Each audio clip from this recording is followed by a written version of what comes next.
Koliko misliš, da bi stal ta oglas ponovadi?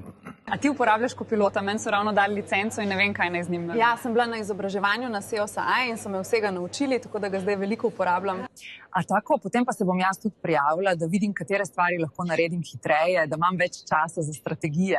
Res, ta izobraževanja pri SEO so vedno tako praktična, da vedno točno vse veš, kaj lahko delaš in kako, brez dolgočasne teorije. Koliko stane to, da pripelješ normalno ekipo na neko lokacijo, 2 osebi, jih moš najeti, najprej osvetliti, ozvočiti, zmontirati in potem narediti iz tega oglas. Mene je tak oglas stal $20, ja mislim, da je naročnina na Google Gemini. Narejen je v 5 minutah in lahko jih naredim, kolikorkoli hočem. To je razlika, kako v marketingu pristopamo z umetno inteligenco. A je to popolno? Ni.